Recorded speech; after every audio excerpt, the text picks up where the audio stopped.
तर चला मित्रांनो, आज आपण ट्राय करणार आहोत WWE super hero the rock मामा यांचा शोल्डर वर्कआउट सुरू करण्याआधी मामा बोलतात की तू पहिले मुगदळ फिरून घे, शोल्डरचा प्रॉपर वॉर्मअप करण्याआधी शोल्डरमध्ये इंजरी होऊन जाईल. मी मुगदळ फिरत होतो तेवढ्यात मामा बोलले की तू आता सीटेड डंबल प्रेस मार. मी बोललो मामाला किती सेट मारायचे. मामा बोलले हळूच 4 सेट मारायचे. 4 सेट ऐकून माझी अर्धी एनर्जी डाऊन झाली भाई. आणि डंबल घेतले खांद्यावर आणि मारण्यास सुरुवात केली. मी सीटेड डंबल प्रेसचे 4 सेट मारले 15-15 रॅप्स घेऊन. आणि तुम्हाला वाटत असेल की ही एक्सरसाइज खूप इझी आहे, तर तुम्ही तुमच्या जिममध्ये नक्की ट्राय करून पहा. तुमच्या खांद्याच्या अख्खे पालख्या होऊन जातील भाई.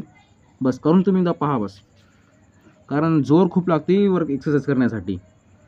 तुम्ही नक्की तुमच्या एकदा जिममध्ये करून पहा आणि नंतर कमेंटमध्ये सांगा तुम्हाला एक्सरसाइज कशी वाटली. आणि तेवढंच मला वाटलं माझा वर्कआउट संपला. आणि तेवढाच मामा आपल्याला लात घातली आणि इकडं फेकलं आणि कोणतीही एक्सरसाइज मार म्हणणे. या एक्सरसाइजचं मला नाव माहीत नव्हतं, मामाने सांगितलं पण नाही. तर रॉक दादा लय खतरनाक आहेत भाई. आणि ही पण तशीच एक्सरसाइज आहे, फक्त थोडा हात फिरवायचा खाली त्यावेळेस आपल्या भाषेत म्हणलं तर.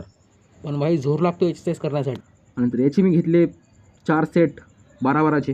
तर ही पण आपली एक्सरसाइज करून झालेली होती. तेवढ्यात मामा बोलले मला डंबल लॅटरल रेसेस मार. आणि मी आलो लायकीमध्ये आणि घेतले 5 किलोचे वेट आणि सीधं मारायला सुरुवात केली. तर मी घेतले याचे 4 सेट 15-15चे.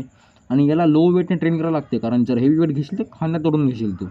आणि ही पण आपली एक्सरसाइज संपली होती. तेवढ्यात मामा बोलले की तुला पोहता येते का. मी बोललो नाही. तर मामा म्हणले चल तुला पोहायला शिकवतो.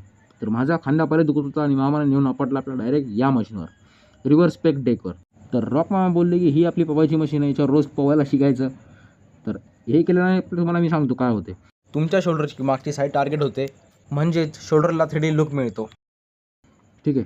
तर हा तुम्ही वर्कआउट नक्की तुमच्या जिममध्ये ट्राय करा. आणि व्हिडिओ आवडला असेल व्हिडिओला लाईक करा, कमेंट करा आणि फॉलो करा. फॉलो करा. तो पण आलेच पुढचा व्हिडिओ.